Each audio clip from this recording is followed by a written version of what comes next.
It's time for truth. It's time for truth. Estamos ya en el mundo feliz, visionado por Huxley en 1932. ¿Vas a hacer algo ahora? Seguimos con las reflexiones acerca de el coronavirus. Hoy estoy con José Ortega, que es abogado. ¿Qué tal, José? Muy bien. Gracias por haber aceptado. Gracias a ti. José es abogado especializado en la ley de costas durante gran parte de su vida y ahora desde lo que estamos viviendo en el año 2020 se ha lanzado, diría yo, a defender los derechos de los ciudadanos.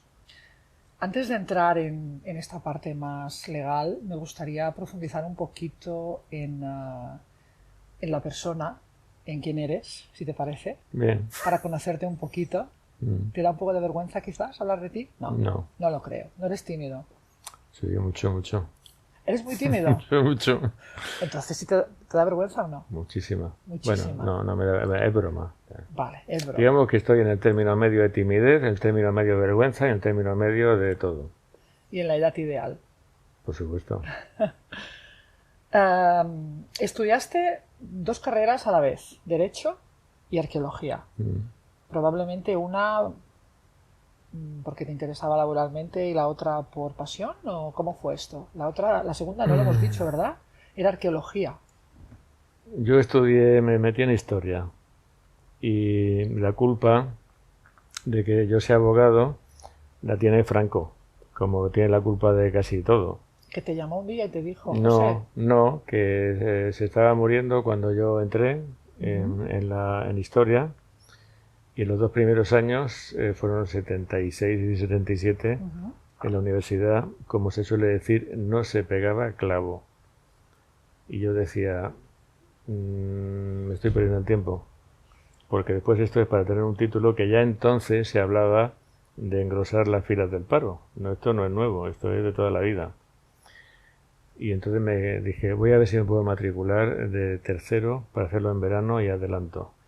Y como no se podía porque se me había pasado el plazo para la matrícula libre, se me ocurrió la loca idea de probar con Derecho, que es algo que me causaba mucho malestar. Solamente el hecho de ver a personas jóvenes que tenían que estar viviendo la alegría de la vida, llevando esos tomacos gordos de Derecho administrativo, yo decía, pobre. Y a pesar de eso, dije, voy a probar. Y la trampa fue que salió bien. Tercero de Historia y primero de Derecho salió bien, muy bien, el primer año, y luego ya cualquiera decía que no. Entonces, pues terminé, pero nunca me ha interesado esa profesión, lo digo en serio. Pero es como te has ganado la vida. Sí, pero no me ha interesado nunca porque esta profesión a mí no me gusta. Estudiarla me pareció una tortura, eso no me interesaba para nada, nunca me ha interesado. Y la práctica, muy aburrida y muy sosa.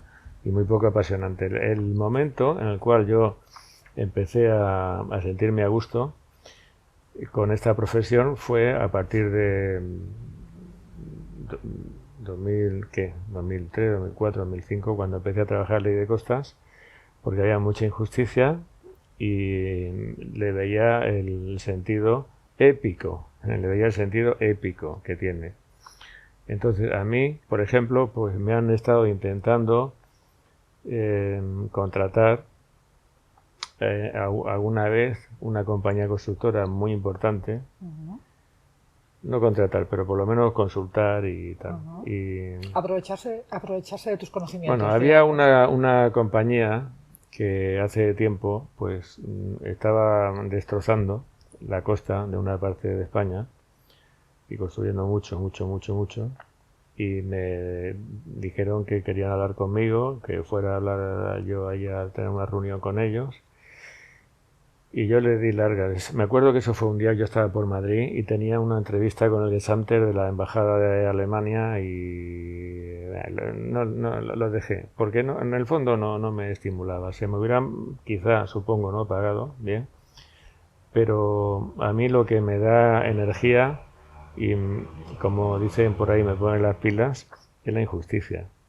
El tema de ganar dinero, sí, claro, no me disgusta, por supuesto, está muy bien. Pero lo que me enciende y me pone a hervir y me hace que las tripas se me revuelvan es la manipulación, la mentira y la injusticia. El ley de costas, el ley del coronavirus y el ley de lo que se quiera. Ya que has empezado con el tema de la ley de costas, cuéntanos, porque yo oigo hablar de la ley de costas, pero tampoco sé muy bien qué significa, qué se pretendía hacer, qué conseguiste evitar. Cuéntanos un poco esto, qué hiciste y qué lograste. Pues después de llevar unos cuantos años ya trabajando en ley de costas de forma muy especializada, yo tenía trabajaba por toda España y tenían 12 colectivos en Asturias, en Cádiz, en la Comunidad Valenciana y sobre todo en Canarias, que trabajaban conmigo y en noviembre de 2007 me propusieron crear una asociación para hacer una lucha colectiva paralela a la lucha legal individualizada. Entonces hice la Plataforma Nacional de Afectados por la Ley de Costas con todos los clientes del despacho. Y no la hice por hacer una pose, no, la hice con la finalidad de conseguir algo. Y ese algo fue ir al Parlamento Europeo con una queja extensa que redacté sobre abusos de la práctica de la ejecución de la ley de costas. Presenté la queja y el 26 de marzo de 2009 el Pleno del Parlamento Europeo le metió el dedo en el ojo a Zapatero aprobando el informe Auken, que entre otras cosas, o entre otras muchas cosas, decía que España estaba aplicando la ley de costas con abuso y que se estaban metiendo con establecimientos pequeños que no eran perjudiciales para el medio ambiente, dejando a los hoteles libres, y que el sistema de compensaciones económicas no era conforme a lo que debe ser. Y eso pues fue un ejemplo de lo que debe ser, que es que la sociedad, sin estar teledirigida por nadie, o sea, siempre ciudadanos, Sí. Que de forma cívica, sin chillar, sin despeinarse, sin levantar la voz, sin quemar contenedores, sin dar gritos, sin darle golpe a ninguna cacerola ni sartén, van y prevalecen sobre el Estado. Es un ejemplo a seguir, no, ya digo, no por mí, sino en general, por lo que tiene de éxito de la sociedad frente al Estado. O sea, ahí agradeces haber estudiado Derecho entonces, ¿no? Hombre, claro que lo agradezco, porque ahora mismo yo creo que yo una vez di una conferencia que se llamaba El viaje del héroe y la espiritualidad primitiva. Entonces, bajo mi punto de vista, en la conferencia contaba el pensamiento de un psicólogo muy interesante, que es Bruno Bettelheim, que habla de... ¿Cómo? Bruno Bettelheim. Es un psicólogo de Viena que se suicidó. Después hizo una teoría genial y después se suicidó.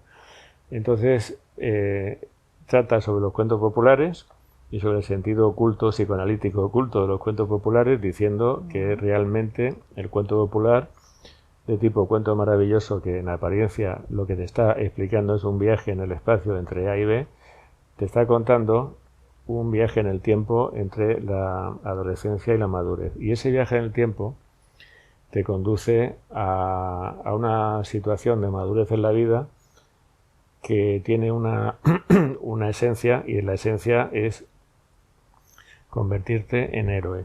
Convertirte en héroe. Y si eres una mujer, pues convertirte en heroína. El héroe es el que ayuda a los demás. El héroe no es Spider-Man, no es Conan el Bárbaro, no hace falta tener músculos para ser un héroe. El héroe es el que ayuda a los débiles. Ese es el concepto clásico de heroísmo. Y entonces yo me considero muy privilegiado porque a mí la vida me ha puesto en la situación de ayudar. De poder ser un héroe. Bueno, eso es... Eso lo digo yo. Eso, si lo dices tú, bueno, pero un héroe doméstico, ¿eh? Un héroe doméstico sin capa ni nada. No, un héroe doméstico. Y ahora mismo, pues la lucha se hace así, que es como se tiene que hacer, con la palabra y con la razón y con la ley. Entonces, a mí me ha puesto la vida en una situación de mucho privilegio que yo agradezco, aunque se me han torcido otros caminos que a lo mejor habrían sido más divertidos para mí, pero este está muy bien. Porque la satisfacción que da el poder ayudar a los débiles no tiene comparación con nada en la vida, con nada, con nada.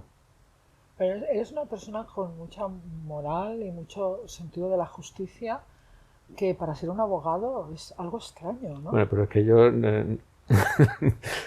no sé, No no sé, sé, realmente creo que soy un intruso en la profesión. en la profesión. Soy un intruso. Soy un poeta disfrazado Poeta de disfrazado. abogado, algo así, sí, sí. Con 25 años publicas tu primera novela. Escribo Escribes, la publicas más tarde. con 30. Con 30, que es Gilgamesh y la muerte. Que tenemos por aquí, porque aquí donde lo ven, este señor ha escrito 10 novelas. Yo creí que eran 3 o 4 y resulta que son 10 novelas en su viaje del héroe por esta vida. Aquí tenemos Gilgamesh y la muerte, que habla del mito... Uy, ¿este eres tú? En aquella época. ¡Qué guapo! ¿Qué te atrae del mito de Gilgamesh? Cuéntanos, ¿de qué va esto? Cuando yo estaba en historia, enseguida me metí al departamento de arqueología y desde el principio me enteré de eso, del mito de Gilgamesh. Y me acuerdo, tengo el recuerdo muy fresco de cómo me quedé impresionado y planchado por la grandeza filosófica y literaria del mito de Gilgamesh, que es la obra literaria más antigua de la humanidad. ¿Más que la Biblia? Hombre, pero por Dios, Claro. sin Es comparación. una pregunta tonta. La Biblia no.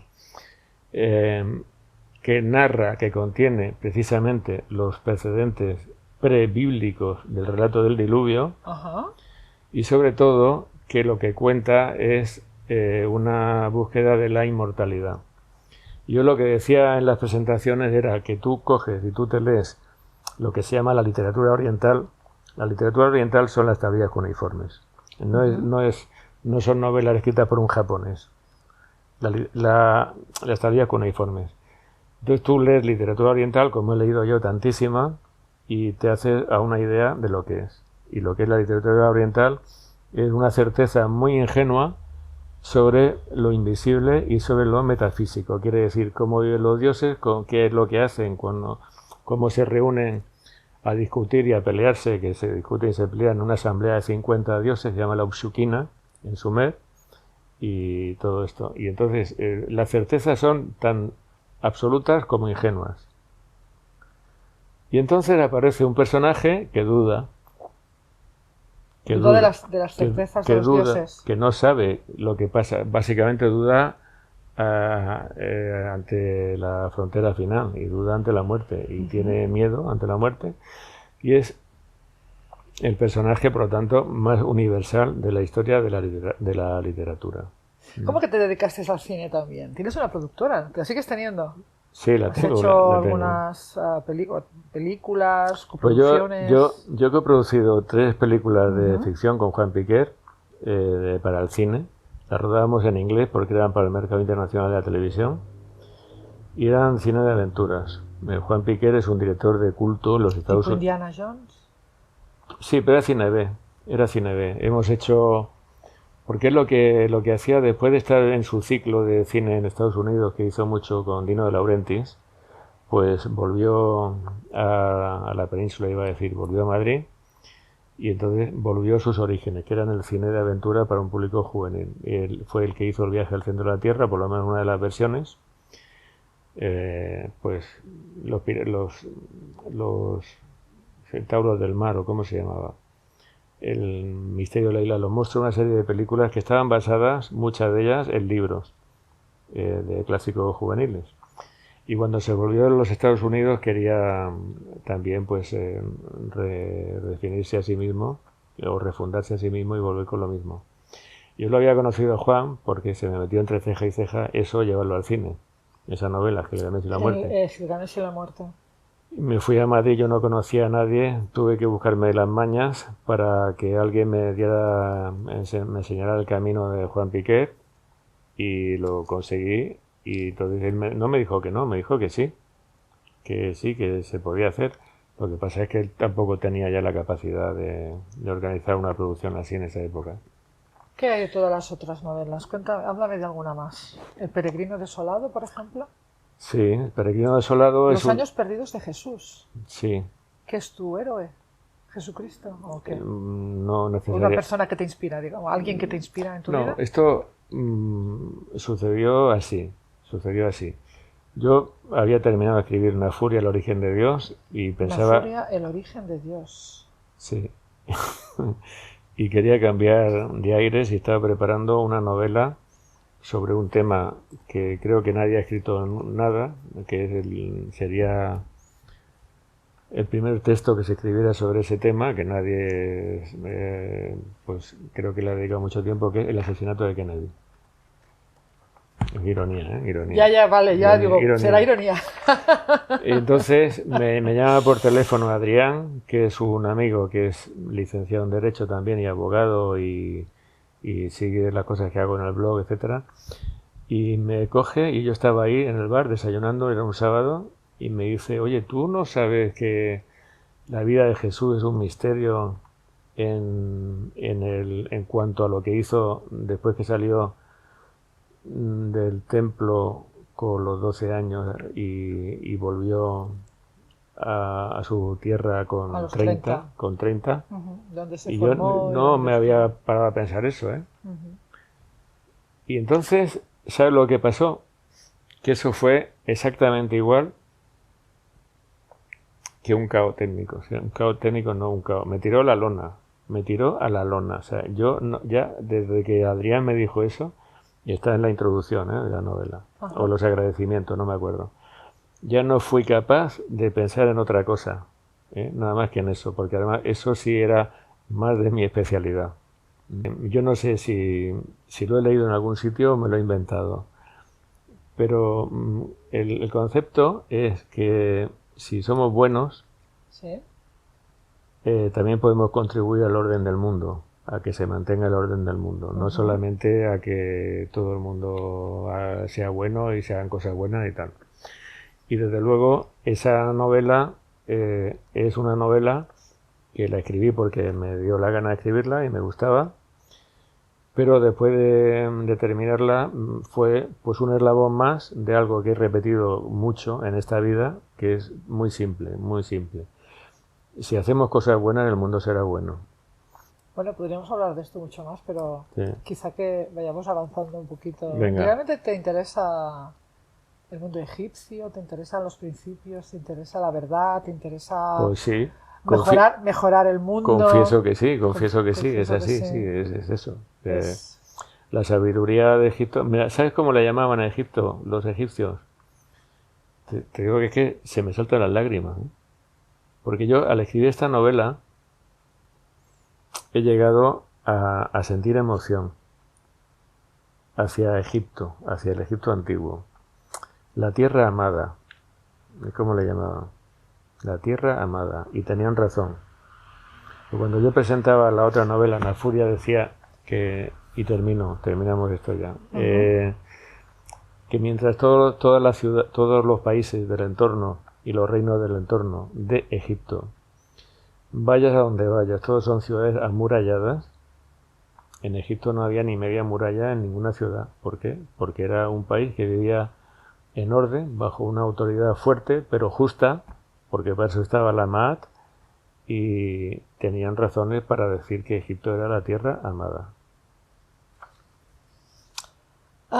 He escuchado una entrevista que te hizo la cadena SER en 2012. Sobre el nuevo orden mundial. Sobre el nuevo orden mundial que ahora está tan de moda. Sí. Entonces, bueno, allí hablas de la esclavitud a la que estamos sometidos, hablas de que todos estamos programados para aceptar el neoliberalismo económico, hablas de que vivimos en una escenografía, gobierno, elecciones, partidos políticos, hablas de lo entretenida que está la gente con la telebasura, con el fútbol, con los deportes, con Facebook, etcétera, etcétera. Cuéntame, ¿cómo ves tú? ¿Qué es para ti el nuevo orden mundial del que tanto se habla ahora? Sí. ¿Y por qué no debemos aceptar el nuevo orden mundial? El nuevo orden mundial, ya sabe todo el mundo, no voy a descubrir yo ahora el huevo de Colón. El nuevo orden mundial es una dictadura universal con un gobierno único, pero dictatorial. Un gobierno que te va a garantizar el trabajo, que te va a garantizar un salario y que de eso no va a faltar. No está en los planes que falte de nada de eso. Pero que la libertad sí, y el derecho a la discrepancia sí va a faltar. Una religión única, una empresa única, una policía única y un ejército único. Ese es el nuevo orden mundial. Y la pena, la desgracia, no sé si lo dije en la entrevista, supongo que sí, es que hace falta. Hace falta, porque es cierto que los problemas son globales. Es la verdad, es la realidad. Y entonces aquí las cosas se entremezclan mucho, porque el deber ser exige una reacción coordinada. Y coordinada mundialmente y globalmente. Y cuando se dice el nuevo orden mundial, había una vez un documental en YouTube que se llama El Imperio Invisible, en el que había un señor, está en inglés, que decía: el nuevo orden mundial puede significar muchas cosas para muchas personas. Y hay mucha gente que ha hablado históricamente, ha tenido en su boca la expresión nuevo orden mundial, y no era en el sentido peyorativo ni pecaminoso. No tiene por qué ser algo malo. Yo recuerdo que leyendo Introducción a la Ciencia de Asimov, pues el hombre decía que hacía falta ya, pero tú fíjate, cuando vivía Asimov, una organización mundial o una acción mundial, y ponía el ejemplo, que es un ejemplo que se pueden poner entre 1.000.000, de que el halcón peregrino estaba teniendo problemas para formar la cáscara de sus huevos. Y eso es un ejemplo del año ya de Maricastaña. Pero el nuevo orden mundial en el sentido real y agresivo es un gran peligro. Y te tengo que decir que cuando hice esa entrevista, curiosamente, yo hacía muchas entrevistas en esa época con la cadena SER de La Palma, por los temas de costa, eso es de La Palma. Y tenían 200 visitas, 300 visitas, pero ahí se volvieron locos. Y a los 3 días había como 30.000 visitas y ahora tiene cerca de 70.000. Y entonces empecé a recibir una lluvia de correos electrónicos preguntándome, bueno, vale, ¿y qué podemos hacer? ¿Qué podemos hacer? Ajá. Y el qué podemos hacer, pues lo respondí a la semana siguiente, cuando hice el Manifiesto 2012, que es el resumen de un folio de... Aquí lo tengo. Resume eso. Aquí tengo. Es un resumen de una reforma de la Constitución que escribió este señor. De la Constitución, sí. Ajá. Que escribí en agosto de 2012 y que tuve que hacer ese resumen. O sea, esto fue como resultado del éxito de tu entrevista sobre el nuevo orden mundial un poco, y la gente te decía qué podemos hacer y tú dijiste... Yo la reforma la había escrito en agosto. Y eso fue en diciembre. Bueno, déjame que lea algunas cosas que dices aquí. Sí. Por ejemplo, denuncia una serie de cosas, rechaza y luego dice: exigimos una reforma constitucional que ponga fin a la dictadura de los dos grandes partidos, por ejemplo, que haga imposible la corrupción, que garantice la efectiva separación de poderes, que establezca un sistema de votación directa por los ciudadanos, un montón de cosas, que prohíba el empleo de transgénicos, que promueva de modo efectivo los hábitos saludables de nutrición, que establezca el empleo de medicinas alternativas en la seguridad social, que introduzca un salario máximo en todos los sectores de la economía, y como colofón, ¿es colofón o colafón? Colofón, no deseamos vivir en una sociedad competitiva y deshumanizada, ni admitimos ser meros tornillos sin alma de un gran engranaje económico, y estamos resueltos a defender nuestra libertad y nuestra dignidad de ciudadanos frente a las imposiciones de las élites económicas. Te quedaste descansado. Sí. Y parece escrito para ahora, además. Ahora el Manifiesto 2012 es más necesario que nunca. Y de hecho me ha pasado por la cabeza el reactivarlo. Lo que pasa es que... Pues no sería mala idea. No sería buena idea. Lo que pasa es que yo solo soy uno y voy al límite. Solo eres uno. Voy al límite. Vas al límite. Voy al límite. ¿Buscas ayuda? Pues no necesariamente es que busque ayuda, porque no suelo tener la costumbre de trabajar en equipo, pero... Ajá. ¿No te gusta trabajar en equipo? Es difícil. No tengo mucha inclinación a trabajar en equipo, no tengo mucha inclinación. Mira, yo... A lo mejor no tiene mucho que ver, pero esto lo he reflexionado yo mucho conmigo mismo. Yo, después de haber hecho 3 películas de cine y el cortometraje que lo dirigí yo, y después los documentales para televisión que he hecho, sobre todo en el tema del cine. En el tema del cine, lo que quieres es contar una historia, ¿verdad? Quieres contar una historia, claro. ¿no? Bueno, pues entonces son 40 personas o 45 personas trabajando en equipo que en cuanto haya una que no lo haga bien, se fastidia todo. Y no te puedes ni imaginar la tensión que hay en un rodaje. Cuando llega, como me ha pasado a mí, el día, la víspera del día que tiene que actuar la guapa en su dormitorio, la americana guapa en su dormitorio, se llama Cristina Cavallaro, la chavala, la actriz, y no hay cama porque la jefa de decoración no ha caído, no hay tenía que haber cama, una cama. y te coge y te dice, necesitamos una cama bonita para mañana y gratis, así que arréglatela como Búscate la puedas. vida. Eso es tensión, ¿no? Bueno. Sí, eso es tensión. Entonces yo después decía, pues mira, cuando me dejé el cine, yo me cogía mi ordenador portátil y me ponía a escribir una novela yo solo conmigo mismo. Claro. Y escribía también una historia, o sea, tenía una historia, pero era yo, o sea, no dependía de nadie. Entonces eso es una reflexión que yo he hecho muy a menudo. Bueno, pero apareció la cama. Sí. Al final acabó bien. La cama la conseguí, sí. Sí. Sí, A veces trabajar en equipo también funciona. Se hizo la secuencia, sí. Vale, saltemos a la época actual. Vayamos ahora a lo que está pasando. Todo lo que hemos estado viviendo los últimos meses, los españoles y bueno, a nivel mundial, las graves medidas que ha tomado el gobierno en contra de los ciudadanos, en términos legales. ¿Qué significa todo esto? ¿Qué ha estado pasando? ¿Cómo lo ves? ¿Cómo lo has vivido? Pues esto ha sido un gran atropello. Un atropello. Un gran atropello. Legalmente esto no se tiene de pie. Esto es... Mira, hay un tipo que se llamaba... ¿cómo se llamaba? Vladimir Ilich Ulyanov. Vladimir Ilich Ulyanov. Todos los televidentes. Por otra parte le llamaban Lenin. Lenin. ¿Ese era Lenin? Vladimir Ilich Ulyanov. ¿Ese es el nombre de Lenin? Sí. Entonces este señor escribió... Vaya. Este señor escribió que hay 2 tipos de errores. Ajá. Una cosa es, si yo digo 2 y 2 son 5, eso es un tipo de error. Sí. Y otra cosa es, si yo digo 2 y 2 son un candelabro, eso es otro tipo de error de otra dimensión. Ajá. Y esto yo alguna vez pues lo he utilizado dialécticamente en alguna vista oral de algún juicio para decir que esto están diciendo ustedes que es un candelabro, que es una zapatilla y tal. Todo lo que ha hecho el gobierno es un error de esos, de 2 y 2 es igual a un candelabro. Suponiendo que sea un error.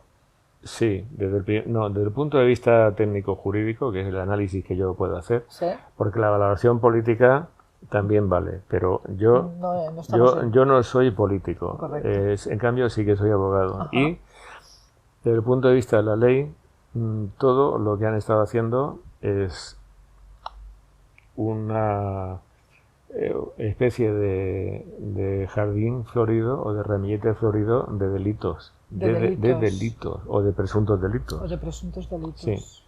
Y entonces no solamente no se sostiene desde el punto de vista de la legalidad, sino que además están incurriendo una y otra vez y continuamente y más en figuras que son presuntamente delictivas. Ajá.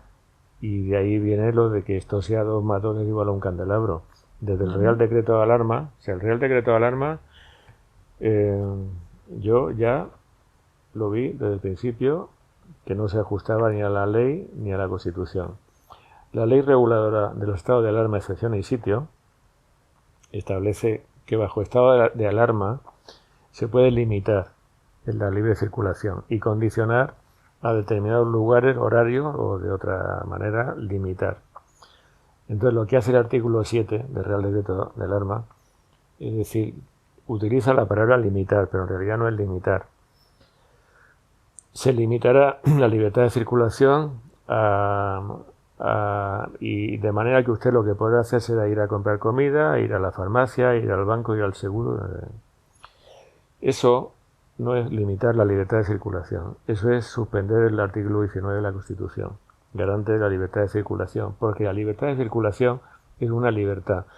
libertad es libre albedrío. Y el libre albedrío es que yo voy de A hasta B porque a mí me da la gana. No porque tenga que ir a comprar comida. Si tengo que ir a comprar comida, eso no es libertad, es necesidad. Y si tengo que ir al banco, lo mismo. Y a la farmacia, todo. Entonces, la libertad es el libre albedrío. Si él hubiera respetado la ley orgánica de Estado de Alarma, excepción y sitio, habría dicho, bueno, pues entonces, pues que no haya aglomeraciones, o que no salga la gente después de una hora o de por la noche, yo qué sé, yo no lo sé. Eso sería limitar. Lo que ha hecho ha sido suspender de facto el artículo 19 de la Constitución, y yo por eso lo que hice fue presentar una queja en la Comisión de Peticiones, porque en el Parlamento Europeo, otra vez como lo de la ley de costas, porque en ese momento los juzgados estaban cerrados, porque esto fue muy al principio, cuando lo hice, pero también porque aunque los juzgados estuvieran abiertos, es que en España los juzgados da igual que estén abiertos, cerrados o entreabiertos, o da igual si les ha caído una bomba de la guerra civil y han estallado y desaparece, da exactamente igual, porque como los juzgados no funcionan, y si funcionan nada más que funcionan para hacerte perder el tiempo y para que siempre ganen los de arriba, pues entonces da igual. Entonces mandé la queja a la Comisión de Peticiones del Parlamento Europeo por el Real Decreto de Alarma, pero también por la amenaza siniestra hasta las trancas,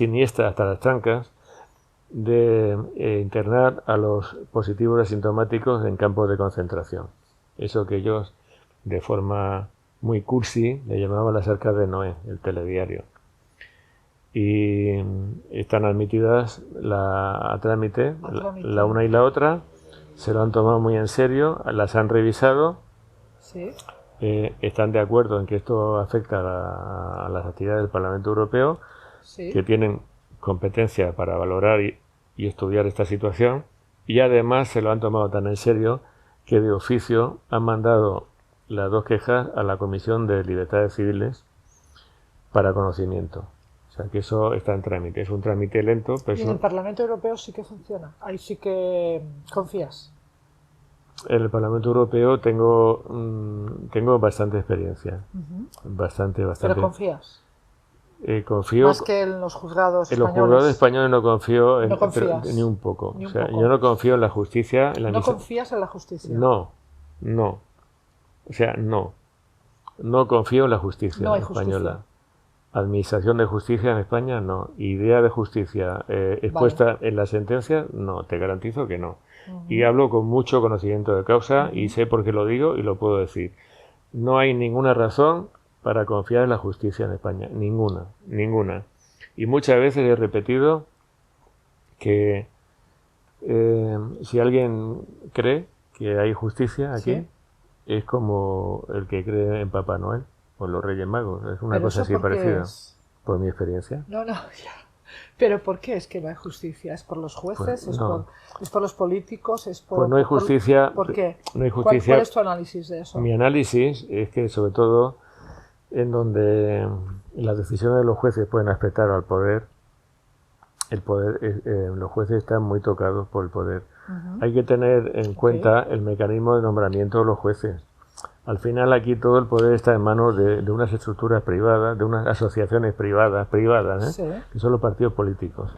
Sí. Los partidos políticos son asociaciones privadas, sí. Que tienen unos estatutos de partido político, pero son un grupo de privados que se han apropiado del Estado. Y entonces estos tíos son los que nombran a los jueces, porque el Consejo General del Poder Judicial es una especie de maqueta a imagen y semejanza de las Cortes, porque los consejeros los elige el Congreso. Eso en la apariencia tú quedas muy bien diciendo no, la soberanía popular, porque es el pueblo el que elige a los jueces a través del Consejo General del Poder Judicial. Bueno, sí, soberanía popular, esto queda muy bien para los niños de pecho o para los niños de guardería, pero para los adultos no. De soberanía popular ni hablar. Esto es la mafia y el búnker de los partidos políticos, que no tienen estructuras democráticas. No tienen funcionamiento interno democrático. Y también sé por qué lo digo, que en su momento estuve estudiándome los estatutos, por ejemplo, del PP, cuando destituyeron a Ricardo Soria, aquella cosa que hubo con Aznar y todo eso. Entonces lo pulverizaron porque desde Madrid lo habían destituido como secretario general de la Comunidad Valenciana. Entonces el chavalito salió en medios de comunicación diciendo: yo como secretario general del PP de la Comunidad Valenciana, bueno, lo pulverizaron. Entonces te coges los estatutos del PP y ves que el único que puede desautorizar o que puede retirar al secretario general de la Comunidad Valenciana son los los militantes del Partido Popular en la Comunidad Valenciana, que son los que lo han elegido, o los compromisarios, lo que les dé la gana, pero de Madrid nada, ¿eh? Esto es un ejemplo. ¿No crees en la democracia, no? En la que tenemos, vaya. En esta democracia eso no hay nada de esto. Esto es todo un cuento. Es un cuento. Todo falso, sí. Todo falso. Todo falso. Desde la raíz. ¿Cuál es la raíz? ¿Cuál es la raíz? Cuando vamos a votar. ¿Pero eso sirve de algo? No. ¿O no, sí? no es que no sirva. Es que a lo mejor podría servir o quizá no. Pero ¿qué ocurre cuando vamos a votar? Cuando vamos a votar, lo que ocurre es que nos están tomando el pelo, pero no porque después vayan a hacer lo que quieran con los votos, sino porque todo eso se manipula y hay evidencias objetivas suficientes como para sospechar, por lo menos sospechar, si no afirmar, que ha habido un pucherazo tras otro en España. No es cosa de este gobierno ni de estos partidos, sino de que hay democracia, por la simple razón de que el escrutinio lo hacen 3 días después de la noche electoral las juntas electorales provinciales. Es el único escrutinio que sirve. Cuando se reciben en IFEMA los datos y salen los locutores de la tele diciendo que si hay una horquilla, es que hay una horquilla entre el PP y el no sé qué, entre 20 escaños y 21 escaños la horquilla. Entonces son tontadas, porque esos datos son provisionales. Esos son los datos que se transmiten electrónicamente y no tienen absolutamente ningún valor. No tienen ningún valor. Ninguno. Oficial. Ninguno. Pero son los que los medios de comunicación dan y sí, por lo tanto parece pero ser que son los que valen. Pero si en España hubiera democracia, ¿sí? Eso no iría absolutamente a ningún sitio, porque a los 3 días las juntas electorales provinciales, que son las encargadas de hacer el escrutinio, pondrían a cada uno en su sitio. Y dirían: en las elecciones han dado este resultado. Pero como eso no lo hacen, esto es grave, ¿eh? Es grave, porque las juntas electorales provinciales están formadas por magistrados, jueces, catedráticos y profesores de derecho, que son la élite jurídica del país. Estos magistrados, estos jueces, estos catedráticos y estos profesores de derecho no hacen lo que tienen que hacer con arreglo a la ley electoral, que es hacer el recuento de nuevo. Y no lo hacen porque seguramente, no lo sé por qué no lo hacen, pero quizá... ¿No se lo has preguntado? No, quizá no lo hagan porque ellos son catedráticos y ellos son magistrados. ¿Y cómo van a estar ahí contando votos si yo soy catedrático? Yo tengo que hacer cosas importantes de catedrático, no estar aquí pasando hambre y sed y sin café toda la mañana porque es un acto único contando votos. Pues no, pues me voy a mi casa o me voy a mi despacho, y no lo hacen. Y como no lo hacen, pues no hay democracia en España, porque no se ha hecho ni un solo, aparentemente no se ha hecho ni un solo escrutinio electoral. ¿Pero esto no ocurre un poco en todas partes o España es única? No lo sé. España es divina, desde luego. Esto es algo fuera de serie, pero si se hace en otras partes, pues no lo sé. Me imagino que sí, porque... También has estado muy guerrero desde que ha empezado todo esto de la pandemia. No has parado, ¿no? ¿Cierto? No he parado. También has escrito una denuncia por homicidio, me dijiste. Sí. ¿Contra el gobierno? ¿O contra quién es la denuncia de homicidio? La denuncia por homicidio está escrita contra Pedro Sánchez Castejón, el Pablo Iglesias Turrión, Irene Montero y Carmen Calvo. Cuatro políticos. Porque era lo que estaba para mí más visible. De todo modo, una denuncia da lugar a unas diligencias previas y en el marco de esas diligencias previas se puede hacer de todo. Menos el pino, se puede hacer de todo, ¿eh? O sea que después si hay que ampliar la denuncia, pues se puede ampliar la denuncia. Porque a mí me pareció... Está presentada ante el Tribunal Supremo. A mí me pareció que era absolutamente sobresaliente pues el famoso tema del 8M, que hay muchos abogados que han expresado su parecer de que era un homicidio imprudente. Pues no es un homicidio imprudente, tampoco es un homicidio doloso. Es un homicidio, un presunto homicidio cometido con dolo eventual.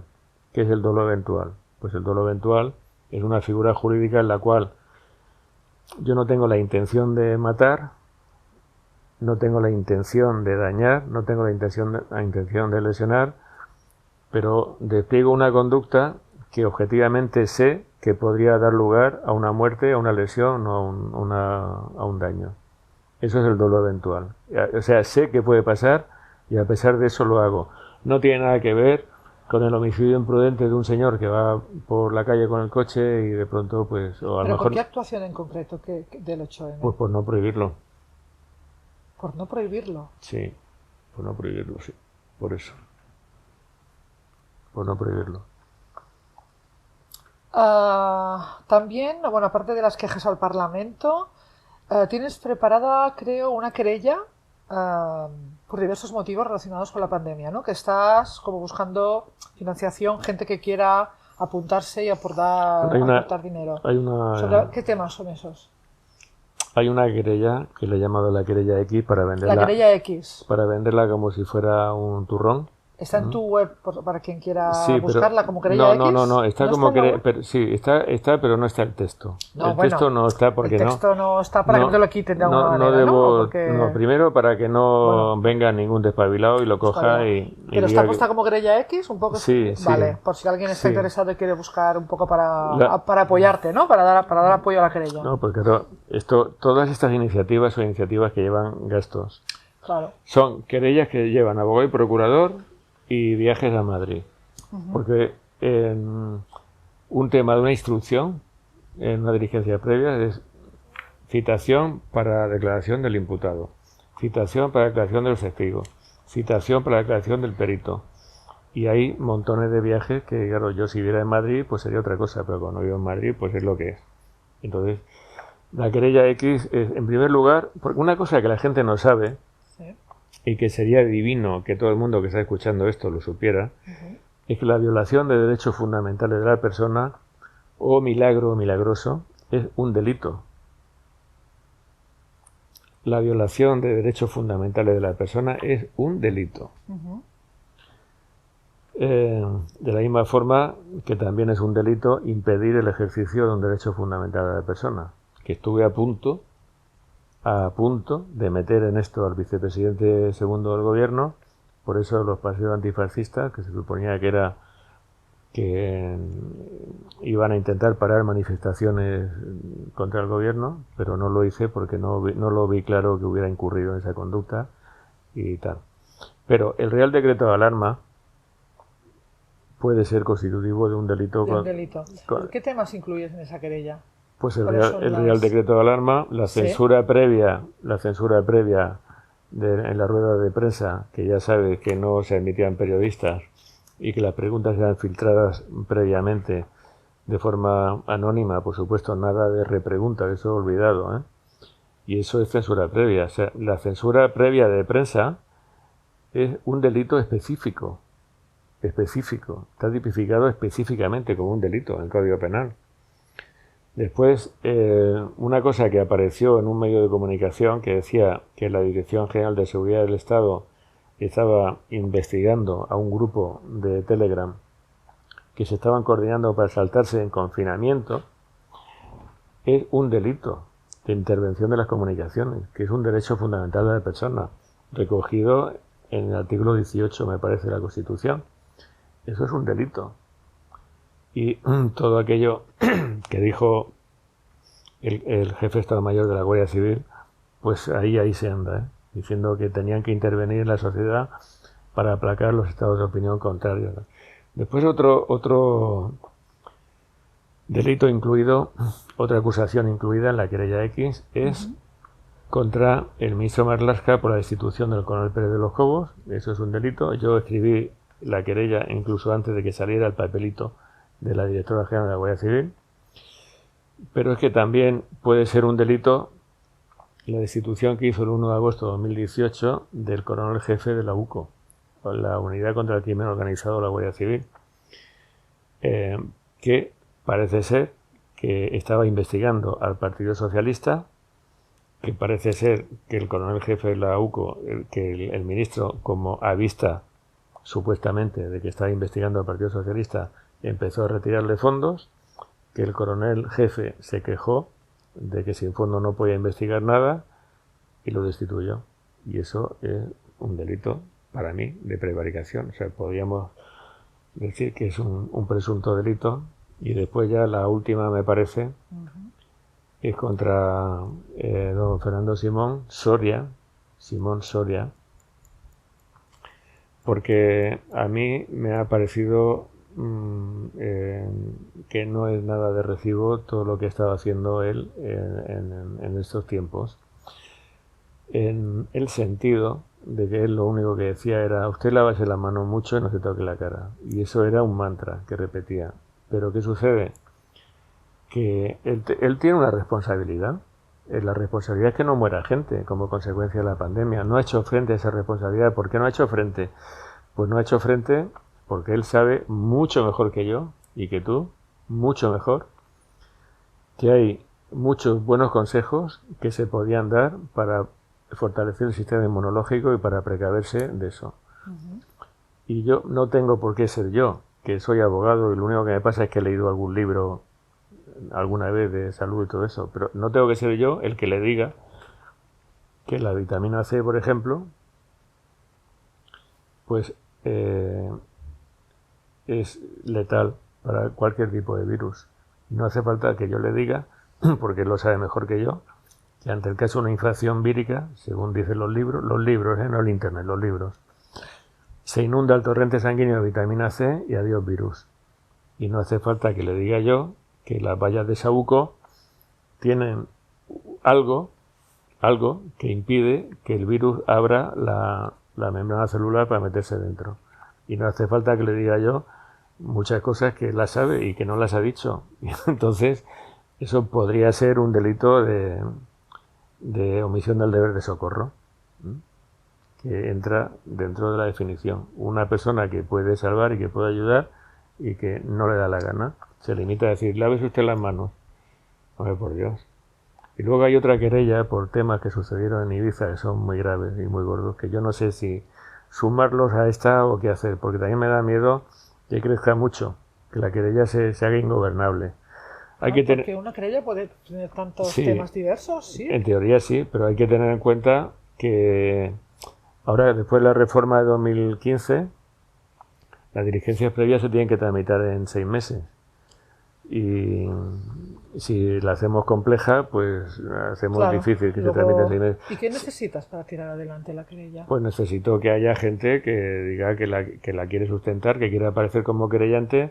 y darle sustento económico, claro, a la querella. Sí, eso es lo que hace falta. Si está escrita hace ya casi 2 meses. A mí lo que me pone los nervios de esta situación es que yo escribo rápido, yo reacciono rápido. Yo tengo un cliente del despacho que además es abogado él, y que el otro día me dijo: a mí lo que me llama la atención de ti es lo rápido que trabajas. Porque sé lo que tengo que escribir, sé lo que tengo que hacer. Claro, yo trabajo muy rápido. Yo he estado trabajando 15 horas diarias en estos últimos meses. He estado desayunando delante del ordenador, comiendo delante del ordenador, mientras escarbaba. No todo es escribir, es escarbar, es estudiar, es buscar. Y después de tanto correr, tanto esfuerzo y tanto decir, no, es que tiene que estar hecha, pues llevo casi 2 meses esperando a ver si hay financiación. Porque luego está, por ejemplo, lo que cuentas en un vídeo, que es uno de los que tiene más visitas de tu canal de YouTube, que es los activistas de sofá. Cuéntame un poco, ¿a qué le llamas tú los activistas de sofá? Pues como este. Como este. Los activistas Nosotros somos activistas de sofá. Yo no, tú no lo sé, pero yo no. Los activistas de sofá es que pues un día me quemé, y me harté un poco de tanto esto que te digo, de tanto trabajar y no hay respuesta. Trabajar y luego sobre todo, no hay apoyo, ¿no? Sobre no hay soporte, todo, no hay apoyo. Sobre todo de algunas personas que van de líderes en Facebook y en sitios de esto y van de líderes y van diciendo esto no puede ser porque hay nada y te paso este vídeo y fíjate tú y tal. Sí. Y luego vas y le dices, bueno, vamos a construir. Ajá. Vamos a hacer algo que no sea llorar. O pasarnos vídeos, ¿no? Sí, vamos a hacer algo que funcione, algo positivo. Ajá. Y nos encontramos con lo mismo que con el Manifiesto 2012, que es igual, es lo mismo. Es que luego no hay nadie. Yo me quejo de todo. Sí, vale, tú te quejas. Entonces, ¿qué hacemos? Yo una vez hice un vídeo también en YouTube que estaba pronunciando el Manifiesto 2012 que decía, ya hemos dicho no, cuando el 15M ya hemos dicho no, y ahora vamos a ver si a qué le decimos sí, ¿no? Porque habrá que construir. Claro. Esto es el discurso de Pablo Iglesias, decir esto no, esto no, esto no, esto no. Bueno, entonces, ¿qué es lo que sí? Nene, ¿qué hacemos? ¿Qué propone? ¿Propone algo, no? Pues entonces ya me cansé y por eso me calenté la boca y sabes que ha tenido un efecto fantástico, porque de la misma forma que ha habido algunos que se han ofendido, he recibido toneladas de correos electrónicos de personas anónimas que decían, bueno, tienes razón, gracias a ti me he dado cuenta de que lo estaba haciendo mal y me levanto del sofá y me voy a poner a ayudar y me ofrezco a contribuir a las cosas y tal, y ha funcionado. Ha funcionado. También estás preparando una querella en contra del 5G. Porque textualmente dices que el proceso de la implantación del 5G es un fraude en España. Sí, no lo estoy preparando, está terminada. Está terminada, vale. Está terminado también a lo mismo, a la espera de financiación, a la espera de tener el soporte para poder presentarla. Sí. El proceso de implantación del 5G en España es un fraude. Porque... ¿Estás cómodo? ¿O estás incómodo? No, estoy buscando la postura. Ya te veo. Estoy buscando la postura. Entonces, el proceso de implantación del 5G en España es fraudulento, porque esto, para empezar, se hizo con la importancia que tiene y lo sustancioso que es y lo grave que es. No se hizo mediante una orden ministerial, ni mediante un real decreto, ni mediante nada que se haya publicado en el Boletín Oficial del Estado. Se hizo mediante una cosa en la web. Plan Nacional 5G está publicado en la web. Y después resulta que estos tipos tienen la santa desvergüenza de decir que han hecho unas consultas ciudadanas. Eso es a que hace falta hacer un curso para ser muy cínico. No cínico, sino muy cínico. Hace falta ser muy cínico. Porque el tema del proceso de consultas es que a una serie de empresas que no se sabe quiénes son porque está oculto y es opaco, elegidas a dedo, le han consultado, les han preguntado, pero sobre aspectos puramente técnicos de la implantación del 5G, no sobre aspectos jurídicos ni sanitarios, sino aspectos puramente técnicos de cómo mejorar el tema. Y eso lo venden como que han hecho una consulta pública. Hombre, por Dios, es que es muy de vergüenza. Ajá. Y luego resulta que en el 2018, creo que a instancia de Ecologistas de Nación de Soria, pues había, no del ministro Soria, sino de la ciudad de Soria, fueron al Defensor del Pueblo y el Defensor del Pueblo se dirigió al Ministerio de Industria y le dijo que, bajo su punto de vista, el ordenamiento jurídico español exigía que antes de la implantación, antes de poner torre de 5G, había que hacer estudio de impacto medioambiental. Y lo que esto tiene de absolutamente glorioso y de increíble y de espectacular es que el Ministerio de Industria le dijo que sí. El Defensor del Pueblo le dice, oiga, que hay que hacer estudio de impacto ambiental. Y el Ministerio de Industria no le dijo que no, le dijo que sí. Dice, bueno, sí, vale, se acepta la sugerencia. Y luego han seguido como si fuera subnormal el defensor del pueblo. No lo han hecho. No han hecho ni medio estudio de impacto medioambiental y le dijeron que sí. Y entonces, pues claro, yo creo que esto es algo que merece por lo menos ser revisado, y si se le puede dar algún viaje bueno. Eres Pues, el abanderado de todas las causas perdidas, por Dios. esperemos Esperemos que no estén tan perdidas. esperemos que alguna de ellas, Que alguna de ellas se encuentre. sea ganada. Porque también creo, si no me equivoco, que has pedido justificantes científicos de la existencia del virus, ¿no? A través de la ley de transparencia. Sí, aquí ¿Dudamos de la existencia del virus? a mí me acaban de decir hoy en la comida que es cierto, que hay un virus. Que es Y- cierto que hay un sí, virus. hoy la comida proveniente de dos científicos, digamos, que es cierto que hay un virus y que es cierto que ese virus es natural y que ese virus no tiene implantes, como dicen. Eso me ha llegado a través de otra persona, Ujú. esa información. Yo no sé cómo estos científicos pueden afirmar que el virus no tiene implantes cuando aparentemente no lo ha visto nadie. Ahí estamos. El Real Decreto de Alarma, en la exposición de motivos que tiene, que es extensa, no dice tenemos evidencias científicas de que existe un virus contagioso. No dice No, eso. dice, han dicho la OMS que hay un virus. Y ya está. Y con eso lo han dado por bueno. Entonces, claro, Bueno, en todo caso es la OMS, la OMS que tiene que demostrar la existencia del La virus. OMS Tampoco lo ha demostrado. yo creo que no lo ha visto nadie ese virus. No creo yo, igual me equivoco, pero yo creo que no.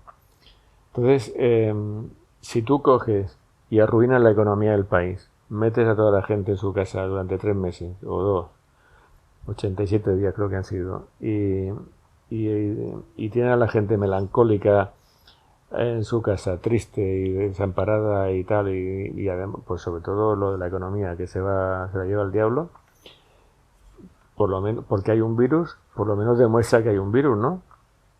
A ver, ¿dónde está ese virus? Y entonces yo creo que el día... Eso tiene por finalidad Sí. llegar a un recurso contencioso administrativo que Ajá. ya está próximo, y tengo el mismo problema, que es a ver quién lo va a soportar económicamente. Vale. Un recurso contencioso administrativo en el cual, como no van a dar los informes científicos, he pedido informes científicos acreditativos de que existe un virus, Sí. informes científicos que avalen la fiabilidad de los test rápidos también. Ahí estaba, iba a preguntarte también. También Sí. has preguntado por los, Sí. por los test. Sí. Ok. Entonces, el día que yo tenga una sentencia, los informes no los van a dar porque no los tienen, porque no hay esos informes. Si no hay virus, ¿cómo va a haber un informe del virus? Entonces, el día que yo tenga una sentencia que condene a la administración, al ministro de Sanidad, a sacar los informes científicos que acreditan que hay un virus y no pueda, porque no los tiene, muchas mentiras se van a acabar, o se deberían de terminar, muchas mentiras. Y entonces no solo eso, sino que además creo que se abriría la veda para que todos los restaurantes, los hoteles y todo el mundo que ha sido tan perjudicado Ujú. por la situación, por no citar las personas, claro, pues que reclamasen responsabilidad patrimonial de la administración. Tú dices también en varios vídeos que sería fácil terminar con esto. ¿Te refieres a esto que estás diciendo ahora o a utilizar la ley para solucionar todo esto? Porque Yo lo antes que- has dicho que tampoco crees en la justicia, por lo tanto, Yo lo pero que- por otro lado no. dices que sí que es fácil. No, pero no es una contradicción. Yo lo A que he ver. dicho en los vídeos, y lo repito y lo repetiré, Sí. es que la ley tiene una solución para cada una de las situaciones que Ajá. tenemos. La ley tiene una solución. Y yo, perdón por la falta de modestia, pero yo sé cuáles son las soluciones. Ajá. Yo sé cuáles son. Ahora, una cosa es que la ley tenga una solución y otra cosa es que los jueces estén dispuestos a aplicar la ley y a respetar la ley. Son dos cosas distintas. Por ejemplo, yo el otro día hice un dictamen de 18 folios que demuestra que no te pueden obligar a vacunarte. Rabien o pataleen o echen espuma por la boca, no te pueden obligar a vacunarte si tú no quieres, ni incluso aunque se apruebe por ley. Ni aunque se apruebe por ley. y a mí me llama alguna que otra persona que está muy angustiada con el tema de las vacunas porque no quiere que le pinchen eso que se está diciendo. Y me dice, pero seguro que es así, seguro que es así. Y yo ayer le dije, no, mira, seguro que es así en el marco de la ley. Cosa distinta es que te cojan 4 gorilas, uno por cada extremidad, y te lleven al tío de la vacuna y que te pinche la vacuna. Pero con arreglo a la ley no. Y lo que he dicho lo digo y lo repito. No hay ninguna situación de las que tenemos que no tenga una solución legal. ¿Y qué vas a hacer con este dictamen? Este dictamen del tema de las vacunas, pues realmente la primera idea que tuve cuando lo hice fue actuar preventivamente y publicarlo en la web para que todos los activistas que no fueran de sofá lo mandaran al correo electrónico de los diputados y de los senadores, diputadas y senadoras. Pero no lo voy a hacer de momento, no lo voy a hacer. Y no lo voy a hacer porque, como digo en el vídeo que hice al respecto, pues yo me he pasado todo este tiempo trabajando como un cafre gratis, y el despacho se está deteriorando, ¿eh? Sí, explica un poco esto, porque yo creo que habrá mucha gente que piense que te estás lucrando con todo esto y que estás haciendo el agosto. ¿Es así? No sé, yo te lo tengo que preguntar. No, o sea, yo... ¿Te estás haciendo una casita en Marbella o alguna cosa? Lo que voy a hacer va a ser a ver si me deja los planos Pablo Iglesias de la casa de él para ver si la puedo imitar. Estoy pensando en Buena eso. idea. No, realmente, si alguien piensa eso, tampoco me sorprende, porque los abogados tenemos mala fama, merecida. Merecida. Merecida, sí. Los abogados tenemos mala fama merecida. Yo cuando una vez que aparecí hice una rueda de prensa en Lanzarote por tema de ley de costas, y había un comentario en un periódico digital que decía, ese abogado tiene una pinta de tener una casa ilegal en la costa que no vea. ¿Eso dijeron de ti? Sí, sí, sí, sí. Entonces, pues, bueno, también han dicho que si la página web que he hecho es un invento del enemigo para tener aquí recogido a todos los disidentes. Disidencia controlada. También te han acusado de ser un disidente no, alguien controlado. hizo una observación así en la página. Sí. Bueno, lo eres. ¿Disidencia controlada? Sí. ¿Por qué? No sé, te lo pregunto. ¿Es una pregunta? Es una pregunta para que la contestes públicamente. Esto es de verdad, para quien tenga duda. Yo lo que estoy haciendo... ¿Te lo contesta? Sí. ¿Eres disidencia controlada? ¿A quién miro? ¿A la cámara? A la cámara. Yo lo que estoy haciendo lo hago porque me apetece, porque me da la gana y, queridos amigos, amigas y amiguitos y amiguitas, lo hago porque la injusticia me revuelve las tripas. No sé si lo habéis entendido, lo puedo decir otra vez. La injusticia me revuelve las tripas. Y esto que estoy haciendo lo hago porque lo puedo hacer, porque lo sé hacer y porque me da la gana de hacerlo. Y yo me estoy empobreciendo y estoy minando mi salud. Y no la tengo precisamente como para hacer chiste, mi salud. Y entonces resulta que el despacho tiene unos gastos fijos, porque yo tengo aquí una empleada y esa empleada no ha tenido ni un ERTE, ni medio ERTE, ni nada de nada. ¿Porque eres buena gente? No, porque soy buena gente. ¿Cómo que no? Porque eres buena gente. Porque cuando yo le pregunté a la que me lleva el tema por si había que hacer un ERTE, me dijo, bueno, eso fue, creo que era como a principios de abril. Dice, pues no, porque el estado de alarma se va a acabar ya y esto lleva un trámite y tal, y es un follón. Y entonces, pues la misma Vanessa me lo dijo, dice, oye, hazme un ERTE, porque es muy buena persona, muy buena persona, buenísimo. Y yo le dije, bueno, pues lo voy a consultar, lo consulté, me dijeron eso y luego el estado de alarma no se acababa nunca. Entonces, yo he perdido aquí... Bueno, pero tienes una persona eternamente agradecida, ya tú ¿no? Tengo una persona eternamente agradecida tengo una por persona que he dicho muchas veces en privado y ahora me voy a dar el gusto de decirlo en público, a la cámara, a la luz roja, que si me dan a elegir entre el gordo de lotería y Vanessa, elijo a Vanessa, ¿no? Hasta ahí llega la cosa. Entonces, el despacho pues se ha empobrecido. Porque yo estos meses, ¿no? Yo lo que he hecho ha sido que he perdido por lo menos por lo menos 5.000 euros en estos 2 meses y medio he perdido, por lo menos. De nómina, de seguridad social, de mutualidad de la abogacía y de todo eso. Y de no facturar casi nada. Y ahora, yo cuando he estado trabajando para elecciones transparentes, me decía la presidenta, hazme un presupuesto. Y yo le hacía un presupuesto que era siempre un presupuesto ajustado, y le aplicaba un descuento que muchas veces era de un 30 a un 40% o de un 25% por activismo. Descuento por activismo. Porque yo también quiero jugar a eso. Entonces yo también pongo una parte de cobrar de menos, como si fuera que yo aporto también económicamente. Entonces, las minutas que yo he estado ahora poniendo, o sea, los presupuestos que he hecho han sido presupuestos que más modestos no pueden ser, ¿eh? Más modestos no pueden ser. Y por eso es por lo que yo me calenté con el tema de los activistas de sofá, porque si yo tengo un presupuesto cerrado y yo pongo, por ejemplo, 1.000 euros para una querella, pero 1.000 euros para redactar una querella, que es, bueno, para un colectivo, me refiero. Sí, 1.000 euros para todo. Porque si es una persona... No por persona. Si es una persona, pues no, que va por colectivo. Pues no se puede decir que sea muy abusivo. Entonces, si yo estoy esperando con el 5G, por ejemplo, a que venga más gente, no es para yo cobrar más.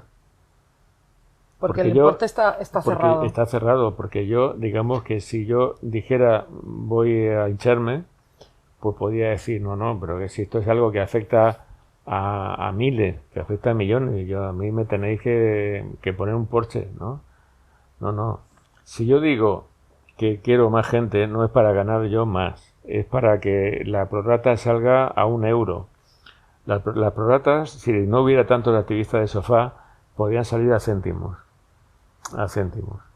Aprovechando que la minuta no es excesiva, por no decir que es de hambre, pues yo lo que quiero es que me sabe mal que haya una persona que tenga que sacarse de su cuenta corriente 50 euros o 60 euros cuando podía ser 10 euros o 5 euros simplemente porque hay otros que están dándole al pico y que no hacen absolutamente nada, y la consecuencia es que estos tengan porque además yo soy muy consciente de que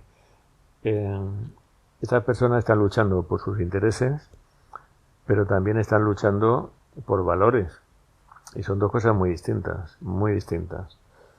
Incluso cuando vas a votar, una cosa es ir a votar porque dices, me interesa que gane este partido porque me va a dar a mí algo, y otra cosa es que yo creo que el deber ser, como Kant, que tiene que ser así, y es bueno en general que sea así. Entonces, cuando alguien está empeñándose económicamente y aportando económicamente por algo que en el fondo es de todos y que son valores, yo soy consciente de que no es igual que una persona como la que yo estaba defendiendo, que tira la casa al suelo, y es su casa, no es la casa de la colectividad, es su casa, y que si yo no hago algo, su casa va al suelo. Entonces, si me paga, pues sé que le puedo cobrar por lo que sea, porque son sus intereses, no son los valores. Yo eso lo tengo en cuenta. Entonces yo estoy esperando a ver si se suma gente suficiente como para que el tema, porque la prorrata sea económica. Y además hay que tener en cuenta también que el tema de los viajes a Madrid, pues no sé, en una querella, en un contencioso administrativo no es tanto, porque ahí no hay que viajar casi nada. Pero una querella sí, la querella sí. Entonces, querellas ahora mismo tenemos la querella X, la querella del 5G, y luego tenemos un tema que no sé si sumarlo a la 5G, que es el tema de lo que pasó en Ibiza, sobre todo con lo de la clínica del Rosario, que es eso del uso del ozono.